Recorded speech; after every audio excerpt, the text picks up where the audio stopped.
নমস্কার বন্ধুরা, বাংলা গল্প পাঠের আসরে আপনাদের প্রত্যেককে জানাই আবারও স্বাগত। বন্ধুরা, আমি রিমা, আর আজ আমি আপনাদের জন্য নিয়ে এসেছি তারাশঙ্কর বন্দ্যোপাধ্যায়ের লেখা হাঁসুলি বাঁকের উপকথা উপন্যাসের 20 নম্বর পর্বটি।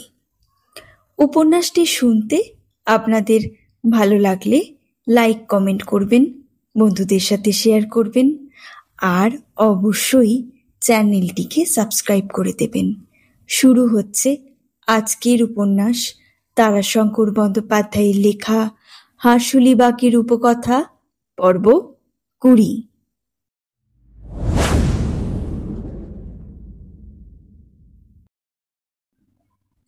ওদিকে কোপায়ের ধারে খুব গোলমাল। সুজাত বাড়িতে বসে কাঁদছে। ওরে বাবা রে, কোথা গেল রে, দেখে যাও, করালি মরল রে। থরথর করে কেঁপে উঠল বসন। কি হলো? ওটে, শোরমার করে ফেঁচাস না, আগে বল কি হলো। ওরে, আমার মাথা হলো রে, করালি মরল রে। তোর পায়ে পড়ি, বল কি হলো। এই আগা সাহেব লো বসন, এই লাঠি বলেই কপালে চাপড় মেরে সে আবার চেঁচাতে শুরু করে দিলে।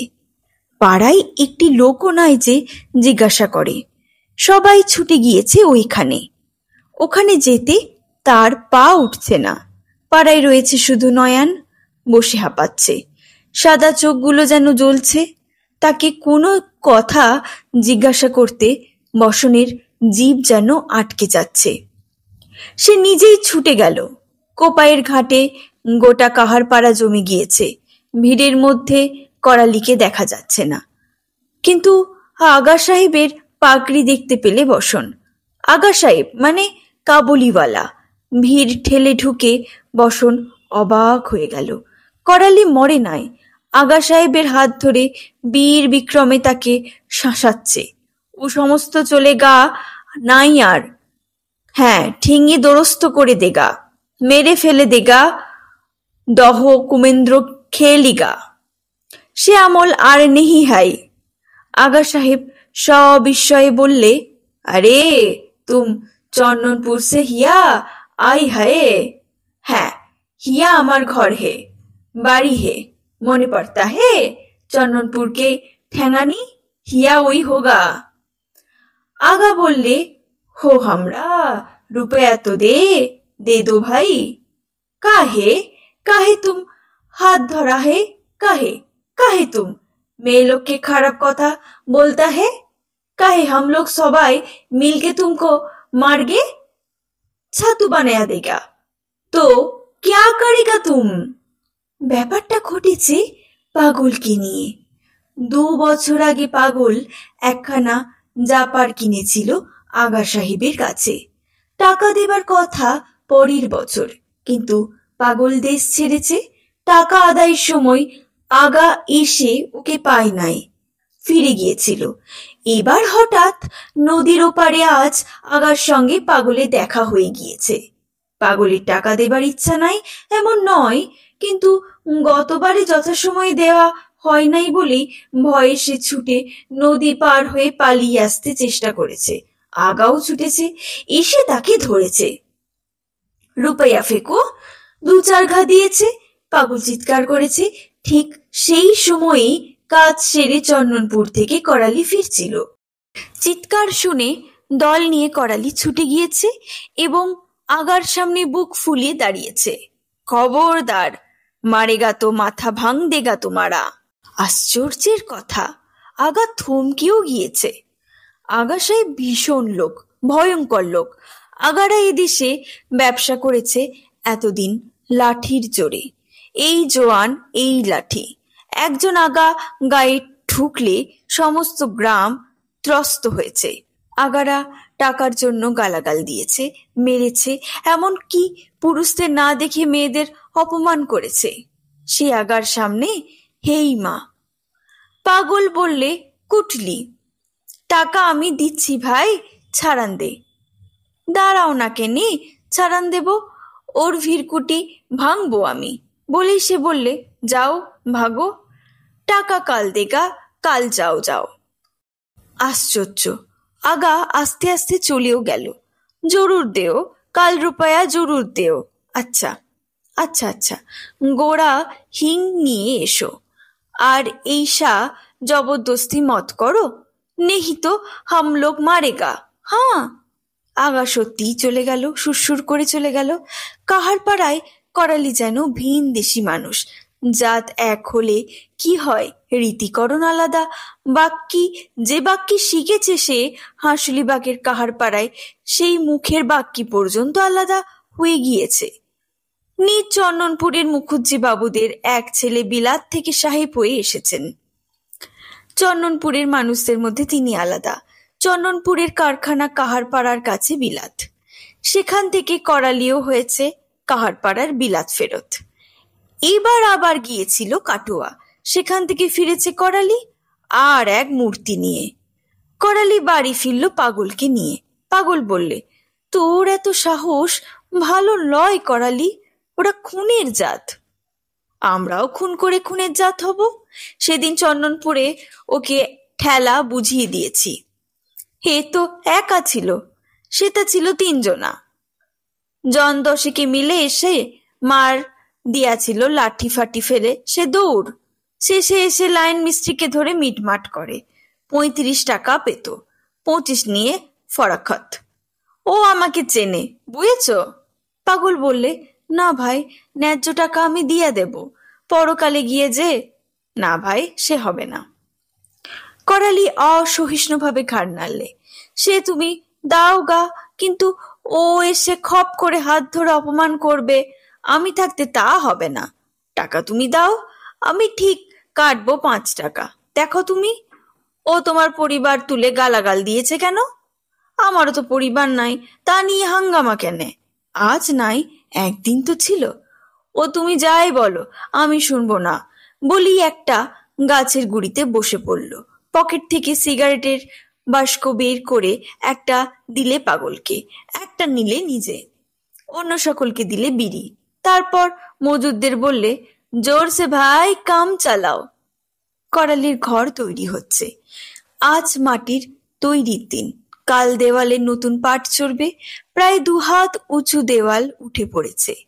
গোটা পাড়াটা তার চারিপাশে ঘিরে দাঁড়িয়েছে। একটা ক্ষুব্ধ হিংস্র দৃষ্টিতে তার দিকে তাকিয়ে রয়েছে। এতখানি দম্ভ, এতখানি আস্ফালন তারা সহ্য করতে পারছে না। পানা আসেই নাই।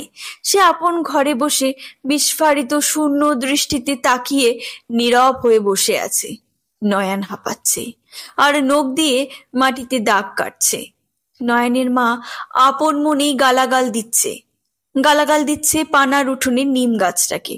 গাছটা অত্যন্ত উঁচু এবং বিস্তৃত পল্লব হয়েছে।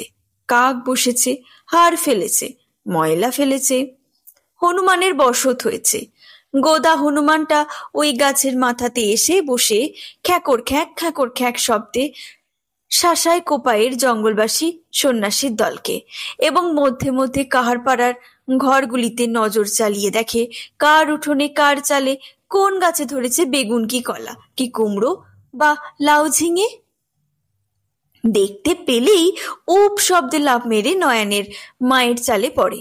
সেখান থেকে দেবে লাফ, তারপর চলে গিয়ে সেটাকে ছিঁড়ে নিয়ে আবার লাফ মেরে এসে বসবে এই গাছে। নয়নের মাথায় গাছটাকে অভিশাপ দিচ্ছে। কালো বউ বনোয়ারি বুঝেছে। কালো বউ ইশারা দিয়ে গেল, ওই গাছে সে বাসা বেঁধেছে, হয়তো নিমন্ত্রণ জানিয়ে গেল। খেয়ে দিয়ে সুস্থ হয়েও বনোয়ারি নিস্তব্ধ হয়ে শুয়ে রইল। আশ্চর্যের কথা, কোষ কেঁদে বনোয়ারি জ্বর ছাড়লেও কখনো শুয়ে থাকে না। কার জ্বর ছেড়েছে, কালই উঠে বসেছে। আজ সকালে কর্তার থান ঘুরে এসেছে, সেই মানুষ অন্নপথ্য করে শুয়ে রইল। কালো বউয়ের কথা সে ভাবছে। 8 পৌরে পাড়ার বটগাছটার তলায় সে দাঁড়িয়ে আছে, ডালে দোল দিচ্ছে, হয়তো দোল খাচ্ছে। গভীর রাত্রে জোস্কের মধ্যে সে নিশ্চয়ই এগিয়ে আসবে বনোয়ারির ঘরের দিকে। বাঁশবাদীর বাঁশবন এবং গাছপালার ছায়ায় অন্ধকারের মধ্যে জোসাত্তার সাদা গুলছাপ গায়ে মেখে ঝরা পাতার উপর পা ফেলে শব্দ তুলে এসে দাঁড়াবে তার ঘরের পেছনে, টুপটাপ টুপটাপ করে ঢেলা ফেলে দেবে ইশারা। আরো গভীর রাত্রে বনহারি উঠছে না দেখে গুনগুন করে গান গাইবে। তারপর ভোরের আকাশে শুকতারা উঠলে সে ফিরে যাবে বাঁশবনের ভেতর দিয়ে। কোপাইয়ের ধারে ধারে কত্তার দহে গিয়ে নামবে, সেখান থেকে উঠে আবার আসবে বটতলায়। বটতলা দিয়ে বনোয়ারি গেলে বটফল ছুঁড়ে মারবে কৌতুক করে। কোপাইয়ের ধারে গেলে নদীর জল অথবা বালি ছিটিয়ে দেবে গায়ে। কোনোদিন হয়তো দেখা দেবে মনোহারিণী সাজে সেজে কোপাইয়ের ধারের শিরীষ কাঞ্চন তুলে খোপায় পড়ে, অথবা দহের জলে ভেজা চিকন চুলগুলি এলিয়ে তাতে অজস্র জোনাকি পোকা ভরে। কালো মুখে সাদা দাঁতগুলো ঝিকমিকিয়ে হাসবে। হয়তোবা একদিন দেখা দেবে ভয়ঙ্কর রূপে, মাথা ঠেকবে শিমুল গাছের মাথায়, চোখ দুটো জ্বলবে আগুনের আঙ্গারের মতো, লম্বা হাতখানি বাড়িয়ে দেবে হিমের মতো ঠান্ডা হাত বনোয়ারির ঘরের দিকে। রুদ্ধ রোষে বাঁশবাদীর অন্ধকার ছেঁড়া চিৎকার করবে, অথবা অতৃপ্ত বাসনায় কাঁদবে। অন্ধকার উঠবে গুমরে। শিউরে উঠল বনোয়ারি। কোষ কেঁদে বনোয়ারি দুপুর রাত্রে চন্দনপুর যায় ঘোষেদের জন্য ডাক্তার ডাকতে। অনাবৃষ্টির বছরে কোপাই নদী পেরিয়ে ঘোষপাড়ার বিলের ধারে ধারে নিঃশব্দে নির্ভয়ে হাঁটে বনোয়ারি। কোপাইয়ের জল কোথায় কারা বাঁধ দিয়ে আটকেছে তাই দেখতে। জঙ্গলে কোনো গোলমাল হলে বনোয়ারি ছোটে সর্বাগ্রে লাঠি নিয়ে, তা সে যত রাত্রেই হোক। জঙ্গলে একবার ডাকাত পড়েছিল, বনোয়ারি গিয়েছিল পাড়ার লোক নিয়ে ছুটে। সেই দাঁড়িয়েছিল সকলের আগে ডাকাতদের মহড়া নিয়ে। সেই বনোয়ারি আজ এইভাবে শুয়ে আছে। কোনো কিছুতে তার রাগ করবার মতো মনের অবস্থা কোথায়? করালির কোঠাঘর নিয়েই বা সে মাথা ঘামাবে কি করে? হাসুলিবাগের উপকথার কালো বইয়ের প্রেত জনিত অলিক নয়, পিতৃপুরুষের কথার মধ্যে ওরা আছে, তারা চোখে দেখেছে। ঘরের কোণে বাঁশবনের তলায় হাসুলিবাগের মাঠে জলার পাশে কেউ নিঃশব্দে দাঁড়িয়ে থাকে, কেউ কাঁদে, কেউ গান করে, কেউ ঘরের চালে বসে পা দুলিয়ে দেয়, কেউ মাঠে মাঠে আগুন লুফে খেলা করে ছুটে বেড়ায়, কেউ জলে জলে পদক্ষেপের শব্দ তুলে ঘুরে বেড়ায়। এছাড়া আছে ভুলো, সেদিকে ভুলিয়ে নিয়ে যায় বিপথে অপমৃত্যুর সম্ভাবনার দিকে। আরও আছে নিশিরাত্রে কেউ কাউকে ডাকবার কথা থাকলে নিশি এসে তার রূপ ধরে অবিকল তারই কণ্ঠস্বরে ডাকে, সেও নিয়ে যায় ওই অপঘাত মৃত্যুর পথে। এক এক পুরুষ শেষ হলে তবে তাদের সঙ্গে মায়াই অথবা হিংসার বাঁধা প্রেতাত্মাগুলি মুক্তি পায়। আবার নতুন পুরুষে নতুন মৃতদের আত্মা মায়া বা হিংসা যে কোনো কিছুর বশে ঘুরে বেড়ায় বাঁশবাদীর ছায়ায় ছায়ায়। কোপাইয়ের কুলে কুলে ঘনপল্লব গাছের আড়ালে আড়ালে, হাসুলিবাগের মাঠে মাঠে, হাসুলিবাগের অলৌকিক জগতের পরিধি বহু বিস্তৃত, আকাশ থেকে মাটি পর্যন্ত, প্রেতলোক থেকে নরলোক পর্যন্ত। সুচাঁদ আজও বলে ঘর ভাঙাতির পূর্বপুরুষ নয়নের বাবার বাবা মরেছিল চুরি করতে গিয়ে গৃহস্থের ছুঁড়ে দেওয়া থালা কপালে গেঁথে। গেরস্থরা থালা ভেঙে সই সই করে ছেড়ে কানা ভাঙা থালা, সে থালা ঘুরতে ঘুরতে আসে সুদর্শন চক্রের মতো, লাগলে আর রক্ষে থাকে না, তাই লেগেছিল কপালে, তাইতে মরল বাড়ি এসে, তারপরেতে তাই হলেন। মা দিন রাত ঘরের সাঙায়, না হয়তো বাড়ির পাদারে গাছের ডালে পা ঝুলিয়ে বসে থাকতেন। লোকে ভয়ে তটরস্ত, ভয় করতো না কেবল তার পরিবার, নয়নের কর্তা বাবার মা। ঘরে ছেলে শুয়ে থাকতো, নয়নের কর্তা বাবা কচি ছেলে তখন, কাঁদতো তো। পরিবার বলতো মুখ পোড়া মানুষ, মরেও সুখ দিলি না, জ্বালাতে এলি, শুধু সাংলায় পা ঝুলিয়ে বসে থাকলে হবে, ছেলে কাঁদছে চুপ করা। আশ্চর্যিমা, ছেলে উঠে যেত সাঙার ওপরে, দিব্যি ছেলে দোল খেত বাতাসে, তারপর চুপি চুপি বলে, একটি ছেলে নিয়ে মেয়েটি বিধবা হলো, বয়স কম। তা বলে সাঙ্গা করিস না, তাহলে ঘাড় দুমড়ে দেবো। তবে ভদ্রলোকের আশ্চর্য থাক, কিছু বলবো না। তাই সে ছিল। এই অঞ্চলে একজন পশ্চিমে সাও তামুকের কারবার করত। তার নজরে পড়ে তার আশ্রয় ছিল। সে আসতো যেত, তাতে কিছু বলতো না। একদিন ঘরে জল নাই, এতে তেষ্টা পেয়েছে। বললে, এতে আমি জল আনবো কি করে? বলতে বলতে মা এক কলসি জল কোপায়ের বালি খোঁড়া জল এলে নামিয়ে দিলে। একবার হয়েছিল কি, সুজাত মুখখানা গম্ভীর করে বলে, তখন কার্তিক মাস, ঠাকুরের আশ পূর্ণিমে। কাদি রাজবাড়িতে খুব ধুম। ছেলে মেয়েদের সাথ হলো কাঁদির সন্দেশ খেতে। তারা বললে, ভাই, কাঁদির আজ বাড়িতে বোঝের মেটাই মনটা খেতে সাথ হচ্ছে। সেই নয়নের বাবার বাবা বাবা তার নাম ছিল ওমাই। তার নাম ধরে বললে, তা ওমাই যদি খাওয়াতে পারে তবে বুঝি ওমায়ের ক্ষমতা। খোনা খোনা গলায় বাঁশ আদার থেকে তক্ষুনি আমায় বলে, কাল সকালে আসিস। বললে না পিত্তই যাবে। মাসকালে লোকে গিয়ে দেখে বাঁশ আদারের মধ্যে এই এক চাংড়ি হয়েছে, তাতে লুচি, পুরি, মিষ্টি, মন্ডা, মিঠাই, নানান দ্রব্য। নয়নের কর্তা বাবার গলা রজ পর্যন্ত কোনা হয়েছিল, সেই তার ছোঁয়া লেগে। তার লেগে লোকের কাছে নাম হয় খোনা কাহার।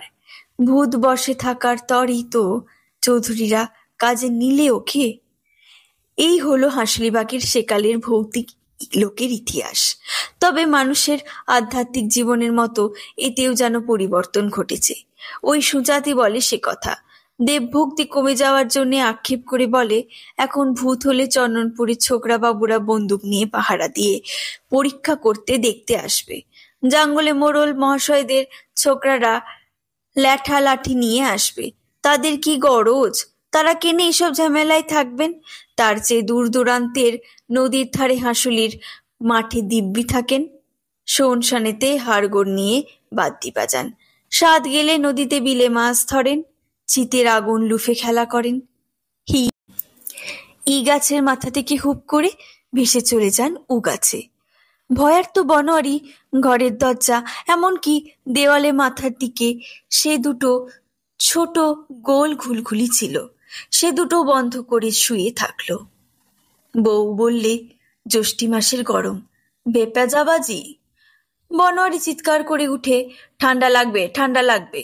বউ বললে, তুমি ঘরে শো, আমি বাইরে শোবো। না। গভীর রাত্রে সে উঠে স্ত্রীর কাপড়ের সঙ্গে নিজের কাপড় বেঁধে তবে নিশ্চিন্ত হলো। ঘুম খানিকটা এলো শেষ রাত্রে। একটু ঘুমের পরে সে ভয় দেখিয়ে বু বু করে উঠল। স্বপ্ন দেখলে কালো বউ গাছতলায় দাঁড়িয়ে কাতরাচ্ছে। তার সর্বাঙ্গে জড়িয়ে ধরেছে বাবার সেই বাহন। করালির খড় উড়িয়েছে বাবার যে বাহন। বনোয়ারির কালো বউকে ডুবিয়ে মারলেন যিনি, তিনি। দিনের আলো ফুটল।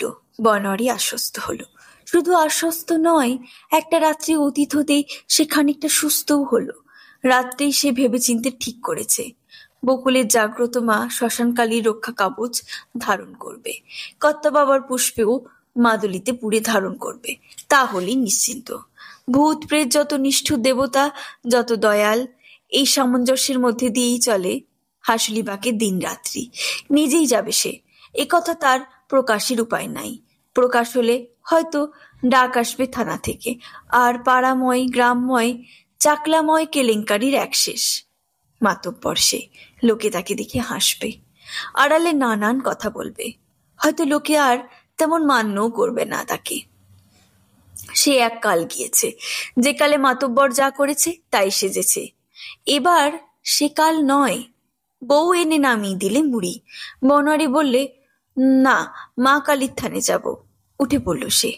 পথে যেতে যেতে থমকে দাঁড়ালো করালির নতুন ঘরের কাছে। কালী নায়ক দেওয়াল দিচ্ছে চন্দনপুরের পাকা দেওয়াল বাড়ুইয়ে, অর্থাৎ মাটির দেওয়ালে কারিগর মাটি কাটছে। এখানকার কয়েকজন ছোকরা, তারাও মজুর খাটছে। বনোয়ারির কপালে সারি সারি কুঞ্চন রেখা দেখা দিলে মনে পড়ে গেল অসুখের মধ্যে সে শুনেছে করালির কোঠাঘরের কথা। হারামজাদা শয়তান, অশুভক্ষণে করালি গায়ে জোর হয়েছে, রেলের জাতনাশা, কারখানা যুদ্ধের চাকরিতে টাকা হয়েছে, তাই ধোকে সে সরা দেখছে। বাবার বাহনকে পুড়ে মেরেছে, বাবার শিমুল বৃক্ষে চেপেছে, তার কোপে নতুন চাল উড়ে গেল, তবু হুঁশ নাই। অতিবার বেরো না, ঝড়েই পড়ে যাবে। পিতৃপুরুষের কথা, যে গাছ অতিবারে ঝড়ে ভেঙেও সে হুঁশ হয় না। পিতৃপুরুষের নিয়ম লঙ্ঘন করে কোঠাঘর করবে, ঘরকে আরো উঁচু করবে, কাহার পাড়ার সকলে ছাড়ি উঠবার বাসনা। কাল আগা সাহেবের বৃত্তান্ত শুনেছে, খুব বার বেড়েছে। রাগে দুর্বল শরীর মস্তিষ্ক অধীর হয়ে উঠল। কোঠাঘরে পরিবার নিয়ে শয়ন করবে, হ্যাঁ, অর্থাৎ হাওয়া খাবে, বড় লোকপনা দেখাবে, লোকে পথ দিয়ে যাবে, করালি কোঠার বারজাল্লা অর্থাৎ জানলা থেকে হেসে বলবে, কোথা যাবে গো বনোয়ারি কাকা? বনোয়ারিকে দেখে দেওয়াল বারুই মজুর সকলেই কাজ বন্ধ করে তার দিকে তাকাচ্ছিল। বনোয়ারি খাতিরের পাত্র, সে যখন দাঁড়িয়ে দেখছে মন দিয়ে তখন মন্তব্য করবে। লোকও সে পাকা, তার মন্তব্য শোনবার জন্যই তারা কাজ বন্ধ করে অপেক্ষা করছিল।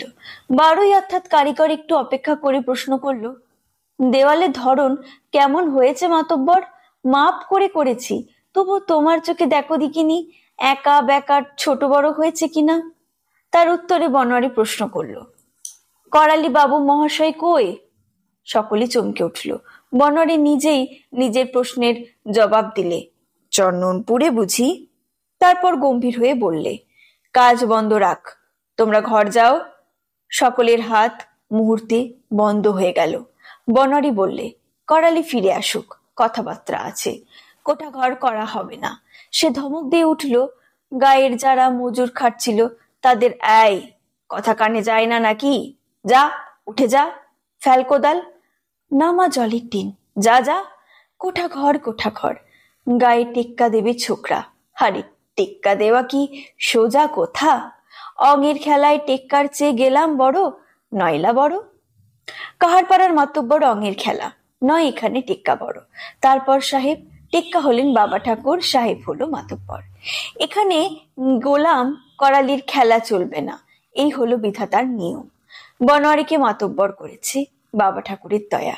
আরে বাবা, বনোয়ারি ঘরের দিকে চেয়ে দেখো, সে কি করতে পারতো না একখানা কোঠা? পিঁপড়ের পালক উড়েছে, পিপিলিকার পালক ওড়ে মরিবার তরে, মঙ্গল অমঙ্গল বুঝতে পারে না, চকমকে কিছু দেখলেই ফরফর করে উড়ে যায়, পুড়ে মরে, ধাক্কা খেয়ে মরে, দিশেহারা দেশ হারা হয়ে মরে। হাসুলিবাগের সোনার মাঠ, এ মাঠ গ্রীষ্ম যত কঠিন, বর্ষার চাষ খড়ের মতো তত নরম, তত মোলাম।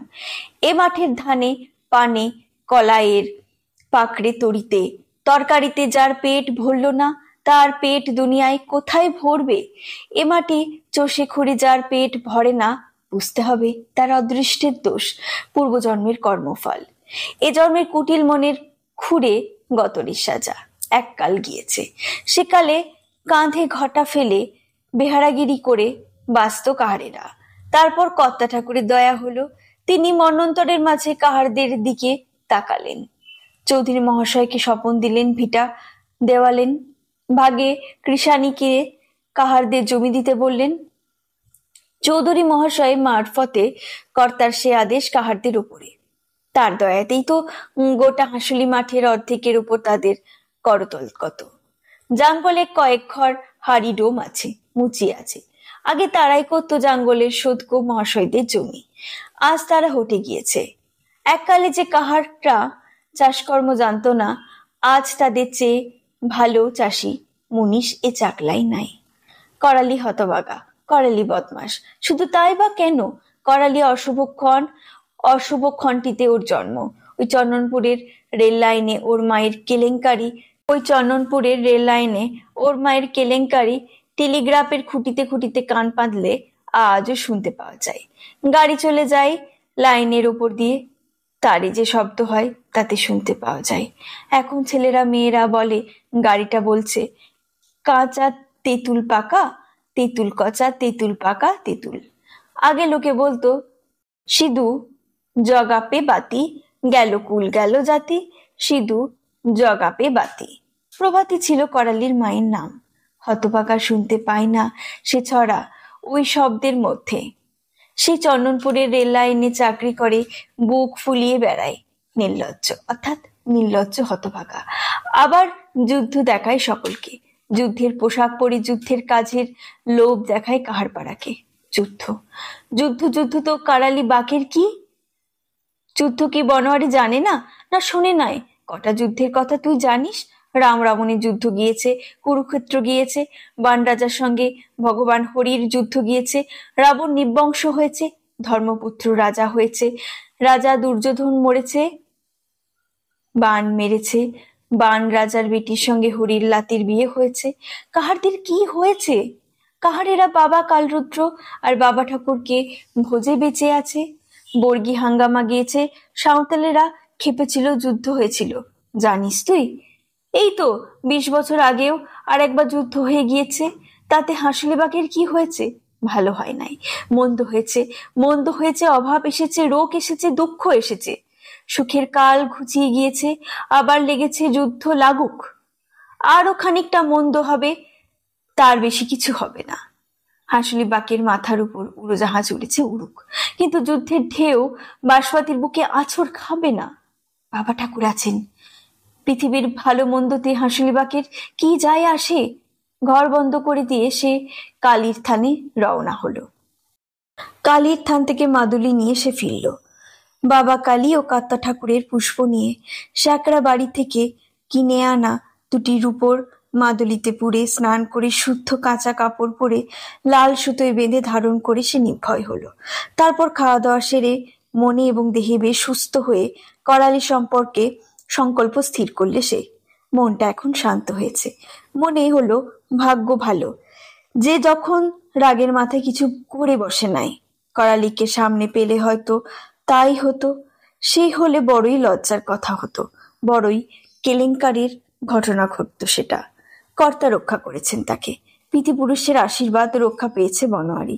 সে প্রবীণ মাতব্বর লোক, তার পক্ষে এমন রাগ বিশেষ করে ওই ছোকরা ছেলের উপর তা মঙ্গল নয়।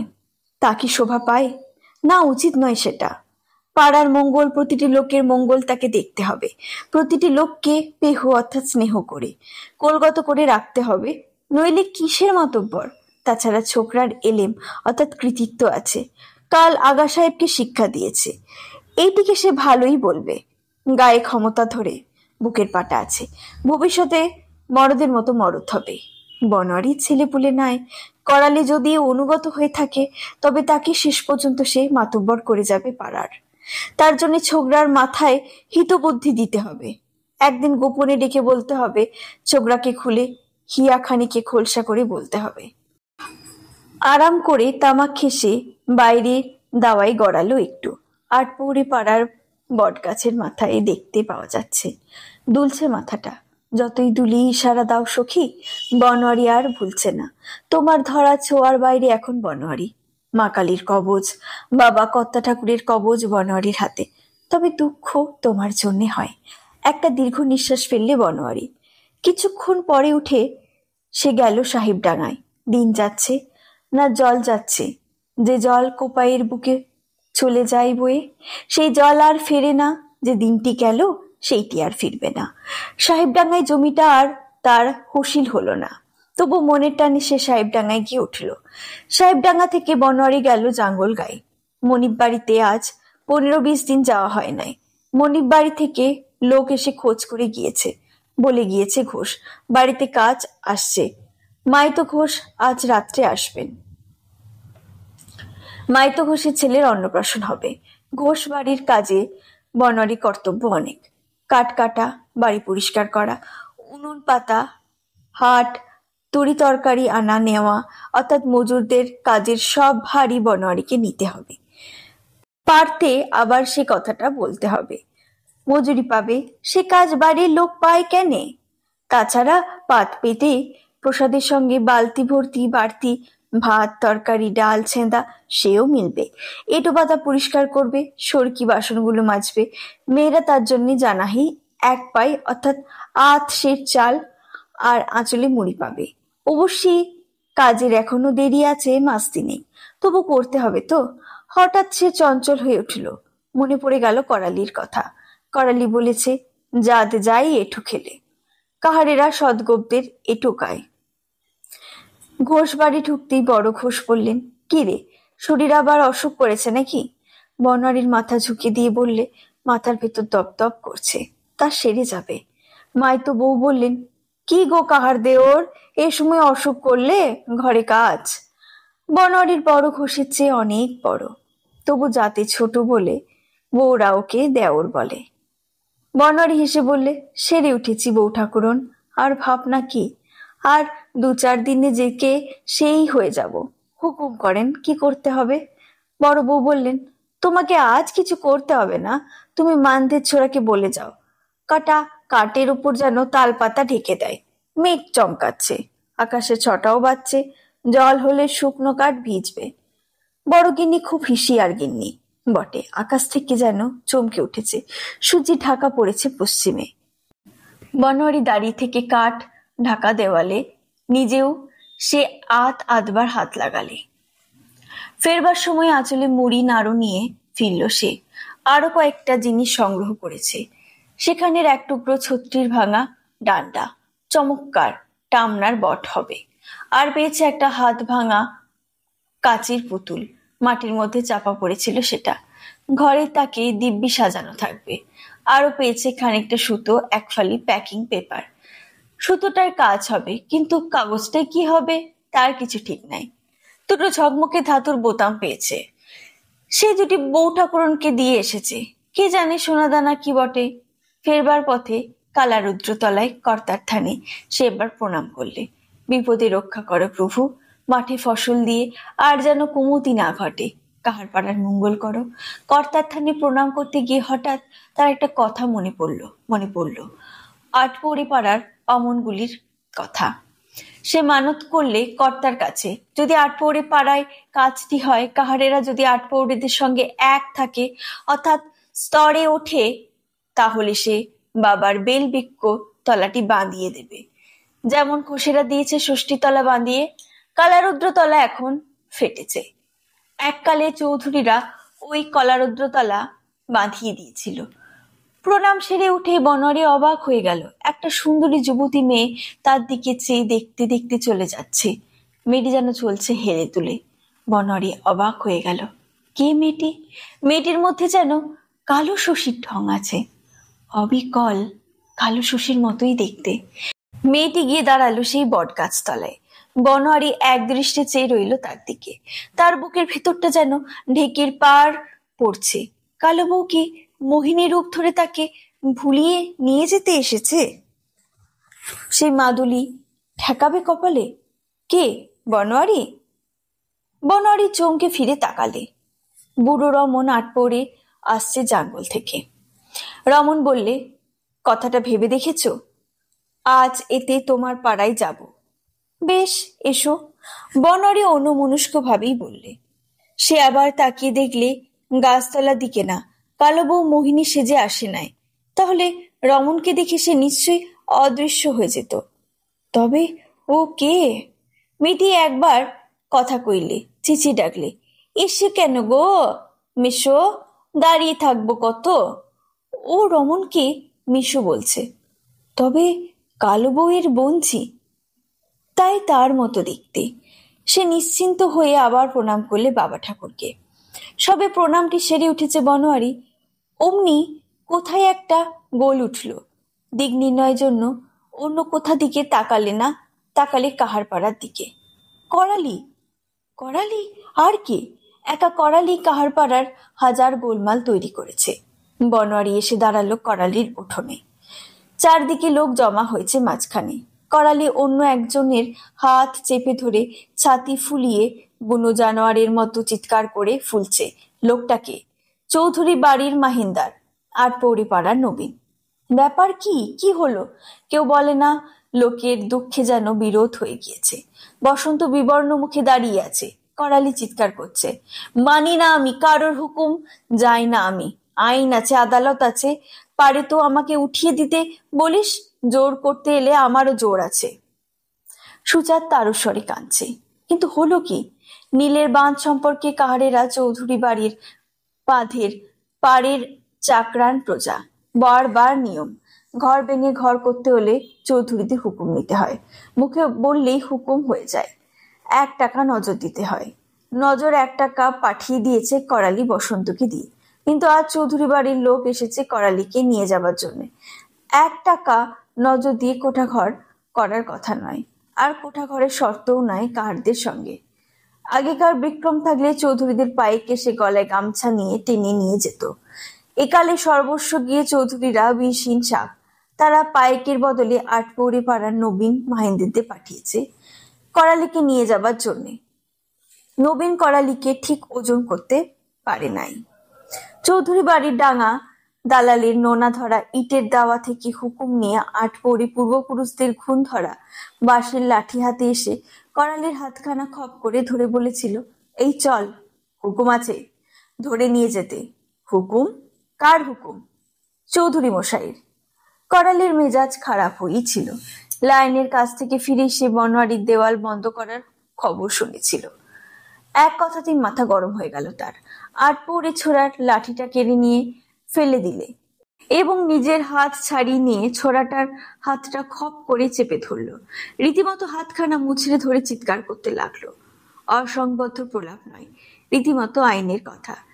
শিখেছে ওই চন্দনপুরি স্টেশনে। সেটেলমেন্ট হয়ে গিয়েছে, পর্চা আছে, তাতে লেখা আছে বাস্তু ভিটে তার। সেখানে ইচ্ছে সে যেমন ইচ্ছে ঘর করতে পারে। এমনকি যে 1 টাকা ভালো মানুষের মতো পাঠিয়েছে তা দেওয়ারও কোনো প্রয়োজন ছিল না। খাজনার দরুন একটি বেগার তাকে দিতে হবে।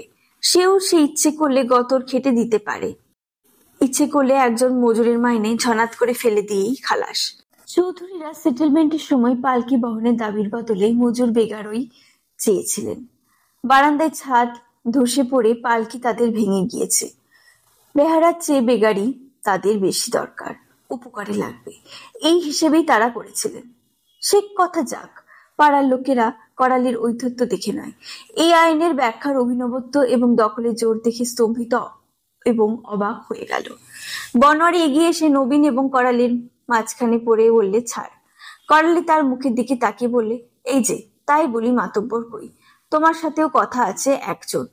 বলি, তুমিই বা কেন আমার ঘরের কাজ বন্ধ করেছ? বনোয়ারির মাথায় আগুন জ্বলে গেল।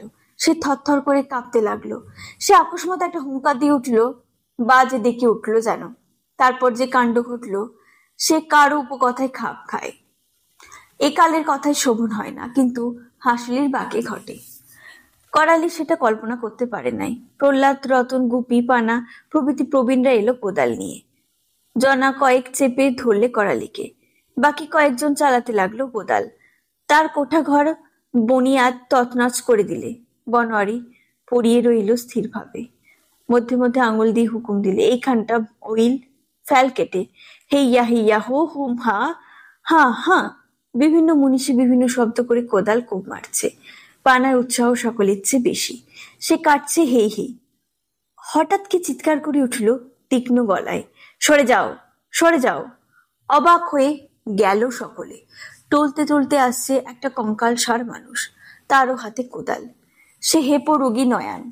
সরে যাও, সরে যাও, আমি কাটবো। তার পাঁজরার নিচে হৃৎপিণ্ড লাফাচ্ছে, দেখতে পাওয়া যাচ্ছে। দুটো চোখ বড় বড় হয়ে উঠেছে, যেন জ্বলছে। করালি আর চঞ্চল নয়, তার সর্বাঙ্গে ধুলো। সে অদূরে দাঁড়িয়ে স্থির হয়ে দেখছে, পাখিও স্থির হয়ে দেখছে। তার দৃষ্টি একটি লোকের উপর নিঃশ্বাসে ওই হেপো রোগী নয়ন, যেন সে দৃষ্টি বিষ দৃষ্টি। করালি হঠাৎ পাখির হাত ধরে বলল, আয়, চলে আয় চন্দনপুর। গট গট করে সে চলে গেল। নয়নের তাতেও আনন্দ। তারপর বসলো মজলিস। বনোয়ারি বসলো থমথমে মুখ নিয়ে। বনোয়ারির এমন চেহারা অনেকদিন কেউ দেখে নাই। বনোয়ারির কথা বলতে বলতে আস্তে আস্তে বনোয়ারির এমন কণ্ঠস্বর কেউ কখনো শোনে নাই। শুধু তাই নয়, গোটা পাড়াটার ভাবভঙ্গি যেন একরকম হয়ে গিয়েছে। এমন থমথমে অন্ধকার যেন অনেক দিন নামে নাই। সেই সেকালে হাসুলিবাকে রাত্রি যেমন ফিরে এলো। বনোয়ারি বললে চন্দনপুরের লাইনে যে খাটতে যাবে তার ঠায় কাহার পাড়াই হবে না। পিতৃপুরুষে যা করে নাই তা করতে নাই। ৩৬ জাতের কাণ্ড।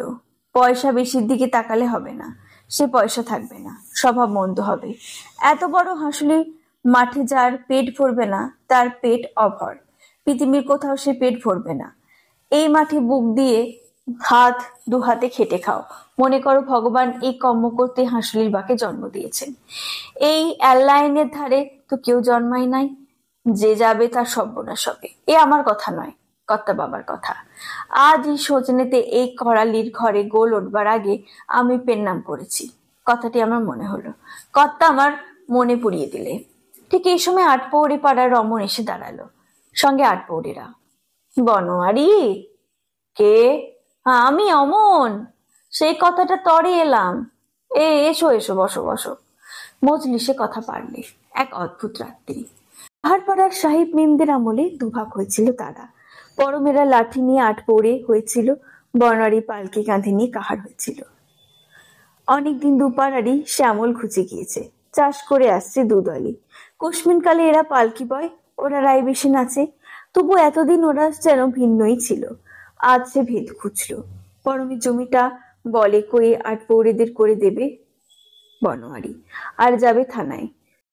বল বেহল অফ করে বলবে আটপৌরেরা আর চুরিতে নাই, ডাকাতিতে নাই, পাপের ছায়া মারাই না। তাছাড়া পরম বেদায়া হয়েছে, পাপের জ্বর মরেছে। খালাস দেন হুজুর। তাতে হুজুরদের সমান আটপৌরেরা করবে। মুরগি, খাসি, দুধ যা পান খেতে কিছু দেবে তা। অবশ্যই একদিনে কাজ হয় না, 1 বছর 2 বছর লাগবে, লাগুক। বনোয়ারির নিজে জামিন থাকবে, তবে আটপৌরে পাড়াকে তার উপদেশ মেনে চলতে হবে। বনোয়ারি বললে, আজই থাকতো দেখ।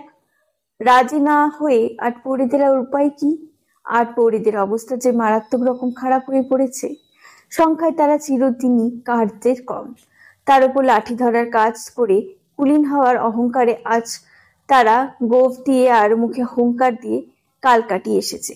চাষ করলেও আটপৌরেরা কোনো কালই চাষই ভালো না, এতে তাদের মন নাই। চুরি ডাকাতিতে তাদের নাম আগে হয়। আগে এ নাম ছিল গৌরবের, অবশ্য এখন তারা অগৌরবের মনে করে না, কিন্তু এখন ও নামটা আতঙ্কজনক হয়ে উঠেছে। পুলিশের চাপে, পৃষ্ঠপোষকদের অভাবে মার খেয়ে সহ্য করার ক্ষমতা কমে যাওয়ায় সে রামও নাই, সে অযোধ্যাও নাই। সেকালে টাকাদের রক্ষাকর্তা, মাল সামালের বড় বড় বাড়ির মোটা মোটা কর্তারা, সে আজ আর নাই। মাতব্বর পর্যন্ত নাই, নামে মাতব্বর পরম, সেও পালিয়েছে। কোনো সন্ধান তার নাই, সন্ধান পেলে তার রক্ষা নাই। এবার পুলিশ তাকে কালো বইয়ের খুন করার অপরাধে ফাঁসি কাটে ঝুলিয়ে দেবে। এদিকে দিন দিন অবস্থা সাংঘাতিক হয়ে উঠেছে। বিলাতে যুদ্ধ লেগেছে, ধান চালের দর বাড়ছে, নুন তেল কাপড়ের দরে আগুন লেগেছে। অনেক দ্রব্য বাজারেই নাই। আটপৌরেদের বাঁচাতে হবে, এই কাজ বনোয়ারি পারে, এই ভরসা তাদের আছে। সে জামিন হলে আটপৌরেরা যান বলে সদগো মহাশয়ের বাড়িতে কৃষানি পাবে। বনোয়ারি থানায় গেলে দারোগা তার কথা বিশ্বাস করুক আর না করুক, অন্তত কানে শুনবে। কানে 2-10 বার যেতেই বিশ্বাস জন্মাবে। হরি বলতে বলতে চোর সাধু হয়, চোরকে 10-এ চোর বললে সে চোর হয় 10-এর কাছে। তাছাড়া একটা সদ্য প্রলোভনের সামগ্রী ওই সাহেবডাঙ্গার জমি। পরম যে জমিটা নিয়েছিল সেই জমিটা। পরম ফেরার, কালো বউ মরেছে, ওয়ারিশ কেউ নাই। এখন ওই জমিটার উপর দৃষ্টি পড়েছে আটপৌরেদের। মালিক চন্দনপুরের বড়বাবু, তার হুকুম চাই। আটপৌরেদের চাষি হিসেবে সুনাম নাই, আর বড়বাবুর ছামুতে গিয়ে দাঁড়াতে তাদের সাহস নাই। সাহস করে দাঁড়াতে পারে পরম, আর পারে বনোয়ারি। আজ সেই কারণে বনোয়ারিকে তাদের মাথায় নিতে হবে। আটপৌরে পাড়ার সকলেই বললে, আজই, হ্যাঁ আজই। রমন জোর গলায় সার দিলে, নিশ্চয়ই আজই। নিম তেলে পানা শয়তানি বুদ্ধি মন্দ, কিন্তু ভারী হিসেব তার।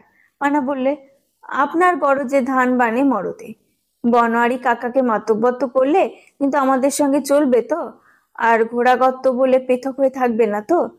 তা বলো, লইলে বনোয়ারি কাকার মাতব্বরির লোভ থাকলেও আমরা হতে দেব না। হুম।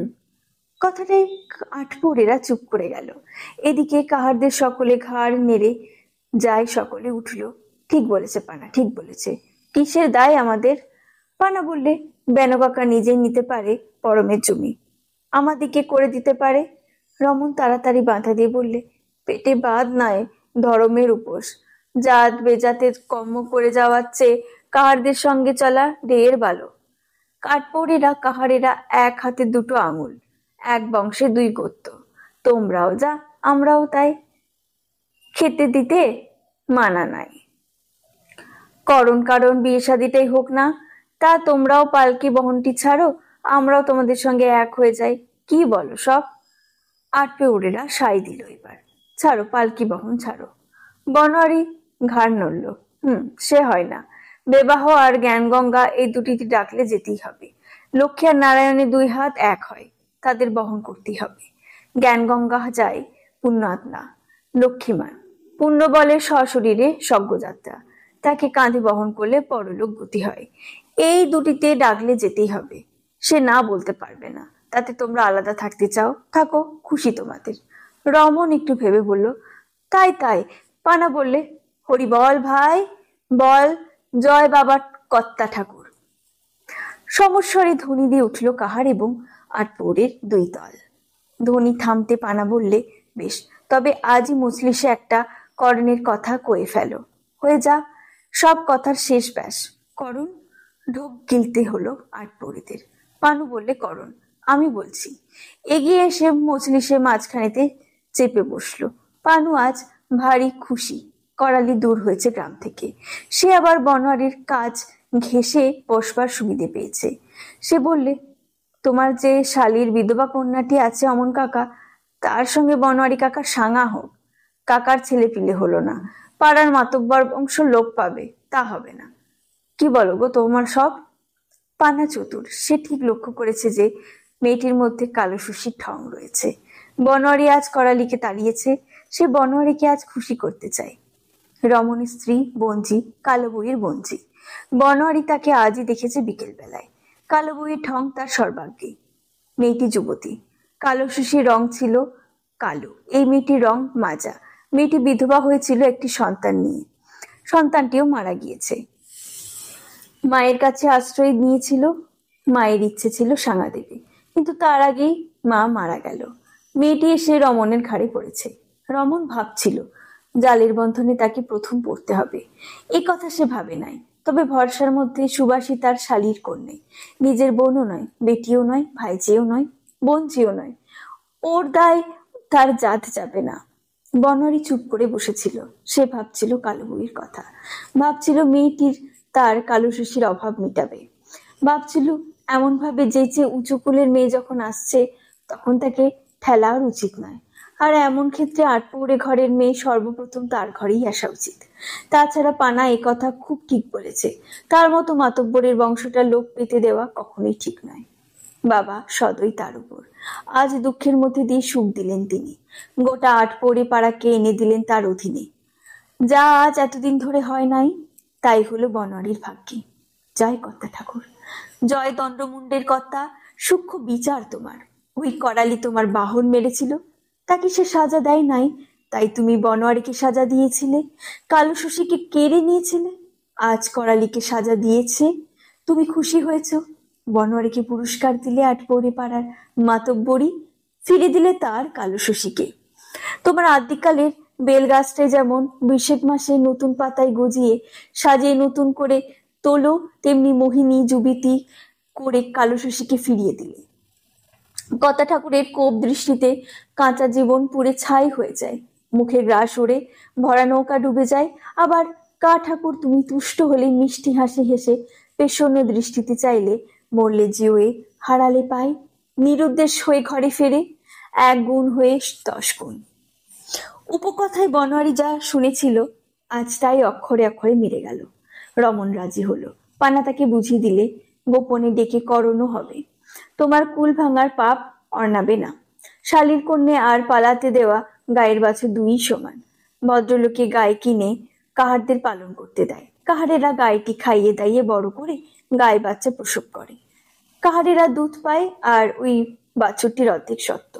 ভদ্রলোকে 2 টাকা 4 টাকা কাহারদের নিয়ে বাছুরটিকে কিনে নেয়, না নিলে পাইকার ডেকে বাছুরটিকে বেচে টাকাটা ভাগ করে নেয় ভদ্রলোকের সঙ্গে। স্ত্রীর বোনের কন্যে ঘাড়ে এসে পড়েছে, বনোয়ারির হাতে দিয়ে দাও, ঘাড় থেকে বোঝাও নামবে, কাহার পাড়াদের মিলনে করণও হবে।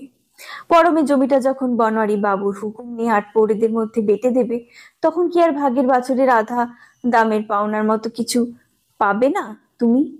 ছোকরা পানু কথাটা বলে এবারে ইয়ার বন্ধুর মতো রমনকে কাতুকুতু দিয়ে দিলে। রমনও হাসলে, সানন্দেই রাজিও হয়ে গেল, কথাটা স্থির হয়ে গেল। রতন গুপি সবাই বললে খুশি হলো বলেই মনে হলো, বললে খুশি, আমরা খুব খুশি। অল্প বয়সী মেয়েরা মুখ টিপে হাসতে লাগলো। সুজাদের ইচ্ছে হচ্ছিল ছুটে এসে বলে, খুব ভালো হলো বাবা, খুব ভালো হলো। কিন্তু আজই বনোয়ারি পাখি এবং করালির ঘর ভেঙে দিয়েছে, তাদের কাহার পাড়া থেকে দূর করে দিয়েছে। কোন মনে যাবে সে? কেমন করে বলবে ভালো কথা? পাগল সেই সময়টিতে মজলিসে এসে হাজির হলো। কোথায় গিয়েছিল সে আজ সারাদিন কেউ জানে না, সেই জানে। এসে বসে বলল, কি ব্যাপার? পানা মদ ঠেলে পাগলকে দিয়ে বললে, খাও, জমিয়ে বসো, শোনো। শুনতে শুনতে পাগল গুনগুন করে গান ভুজতে লাগলো। সুচাঁদ বললে, হাসলি বাকের উপকথা। পাগল বধে হাসলি বাকের ছড়া বাচালি। হাসলি বাকের বনোয়ারি যাই বলে হারি, বাঁধিল নতুন ঘর দক্ষিণ দুয়ারি। সুবাসী বাতাসে ঘর উঠিল ভরি, মন রে বড়ি মরি। বনোয়ারি হেসে ধমক দিয়ে বলে, থাম বলছি। পাগল ঘাড় নেড়ে নতুন গানের কলি গাইবার উদ্যোগ করছিল, এমন সময় বুক চাপড়ে কেঁদে ছুটে এলো নয়নের মা। ও গো, আমার নয়ন কি করছে গো, দেখে যাও গো, ওগো ওগো। সে কি, এই যে সন্ধ্যার মুখে কঙ্কালসার দেহে হাতির বলের মান নিয়ে করালির ঘর ভেঙে এলো নয়ন। অন্ধকার দাওয়ায় পড়েছিল নয়ন, সর্বাগ্যে ঘাম, হাত পা ঠান্ডা হয়ে আসছে। পাগল হাত দেখতে বসলো, সে নারী দেখতে জানে, বনোয়ারি চেহারা দেখে বুঝতে পারে অনেকটা। সে চেঁচিয়ে বললে, আলো কই আলো? আলো নাই, কেরোসিন তেল পাওয়া যায় না, যুদ্ধের বাজার। পানা তার বাড়ি থেকে নিয়ে এলো নিজের ডিবেটা, সেটা সে নিবিয়েই রাখে, একটু তেল এখনো আছে তার মধ্যে। বনোয়ারি দেখলে, হরি হরি হরি, নয়ন সেজেছে, ওই কোদাল চালিয়ে এসে শুয়েছিল, তারপর ক্রমশ এই অবস্থা। নয়ন কিন্তু এর মধ্যেও হাঁপাতে হাঁপাতে বলেছে, শালোর ঘর ভেঙে মরেছি, এতেও আমার সুখ। সেই সুখ নিয়ে সে চলবার পথ সেজেছে। কার পাড়া নয়নের ঘিরে বসে রইল, এই নিয়ম। বনোয়ারি দূরে দাঁড়িয়ে ব্যবস্থা করলে কাঠের বাঁশের। নয়নের মা কাঁদলে, নয়নের আপনার জনেরা কদলে। সকলের শেষে এলো সুচাঁদ এবং বসন্ত, তারাও কাঁদতে বসলে। অল্প বয়সী মেয়েরা নীরবে চোখের জল মার্জনা করেছে। করালির বাড়ি থেকে এলো কেবল নুসুবালা, করালি পাখি নাই, তারা চন্দনপুরে। নুসুবালাও কাঁদলে, তার আক্ষেপের কথাগুলির মধ্যে অকৃত্রিম আক্ষেপ, কত সে কথা বলেছে। নয়নের বাল্য কৈশোরের জীবনের কথা, যৌবনের কথা। তারাই সমবয়সী ছিল, একসঙ্গে খেলেছে, একসঙ্গে বড় হয়েছে, তারই স্মৃতির কথা। তার মধ্যে নয়নের দোষের কথা একটিও নয়, সব গুণের কথা। হঠাৎ আলোটা নিভে গেল, তেল নাই আর, অন্ধকারের মধ্যেই সকলে বসে রইল। নয়নের বুকের হাত দিয়ে তার মা কাঁদছে, তাতেই বুঝতে পারবে। বুক থামলে জানাবে চিৎকার করে, আলো হয়তো পাওয়া যাবে, কিন্তু আর সে কথা হচ্ছে না। আলোর প্রাচুর্য কাহারদের চিরকালই কম। অন্ধকারে জন্মায়, অন্ধকারে থাকে, অন্ধকারেই মরণ হয়। পাগল ছড়া কেটে বলে, কি হবে গো আলো? অন্ধকারের ভাবনা কেনে হয় বে, অন্ধকারেই পরাণ পাখি সেই দেশেতে যায় রে। সূর্যি চন্দ্র লম্ফ প্রদীপ তাই রে নাই রে নাই, না থাক আছে একজনাতে ভাই। এগিয়ে সে হাতটি বাড়ায়, দু চোখে তার 2টি প্রদীপ আঁধারে রোশনাই রে, আলোত্তরে ভাবনা কেন হয় রে। বনোয়ারি সকারের লোক ঠিক করেছিল, লোকের আর অভাব নাই, আজ 8 পৌরেরাও যাবে। হাসলি বাকে এমন রাত্রি কেউ একা থাকে না। 8 পৌরে পাড়াতে এমন ক্ষেত্রে কাহার পাড়াটা সকলে যায়, কাহার পাড়ায় আসে 8 পৌরেরা। আজ আবার তারা নতুন বাঁধন পড়েছে, 2 পাড়ায় আজ 8 পৌরেরা শ্মশানে যাবে। বনোয়ারির মাতব্বরি আমলে 2 পাড়ার চলনের ক্ষণে নয়ন প্রথম যাত্রী, সেই প্রথম যাবে 2 পাড়ার কাঁধে চেপে। আজ পুরনো মাতব্বর বংশ নিবংশ হলো। কত মাতব্বর কাহারদের নিবংশ হয়েছে কে তা জানতো? কে তার হিসেব রাখে? কাহার পাড়ার উপকথায় কি আদি আছে না অন্ত আছে? পৃথিবীর সৃষ্টি হলো কাহার সৃষ্টি করলেন বিধাতা, বিধাতাদের মাতব্বর সৃষ্টি হয়েছে সঙ্গে সঙ্গে। বাবা কালারুদ্দের গাজনের পাটা ঘুরেছে বন বন শব্দে, সেই পাটায় ঘুরে দিন রাত্রি মাস বছর এক এক করে চলে যাচ্ছে। বছর যাচ্ছে, যুগ যাচ্ছে, তার সঙ্গে যাচ্ছে মাতব্বর, মাতব্বরের ঘর যাচ্ছে।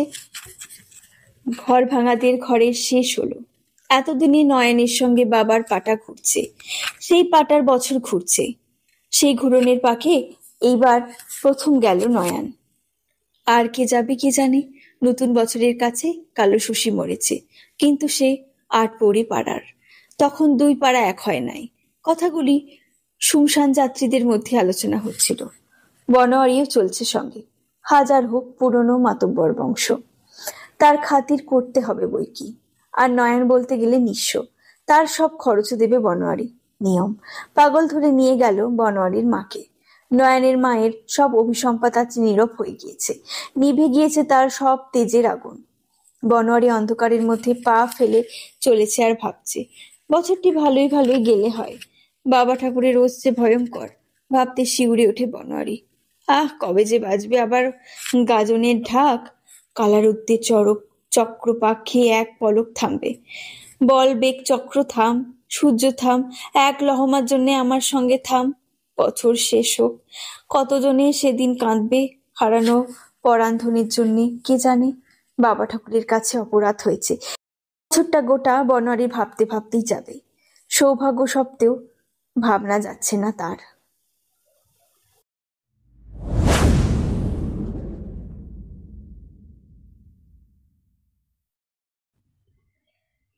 বন্ধুরা, আপনারা এতক্ষণ ধরে শুনছিলেন তারাশঙ্কর বন্দ্যোপাধ্যায়ের লেখা হাঁসুলি বাঁকের উপকথা উপন্যাসের ২০ নম্বর পর্বটি। উপন্যাসটি শুনতে আপনাদের কেমন লাগলো তা অবশ্যই কমেন্ট করে জানাবেন। ভালো লাগলে বন্ধুদের সাথে শেয়ার করবেন, আর অবশ্যই চ্যানেলটিকে সাবস্ক্রাইব করে দেবেন, যাতে এরকম সুন্দর সুন্দর গল্প, কবিতা, উপন্যাস আমি আপনাদের আরও শোনাতে পারি। আবারও হাজির হব আপনাদের কাছে নতুন কোনো গল্প, কবিতা কিংবা কোনো উপন্যাস নিয়ে। ততদিনে ভালো থাকবেন। Thank you.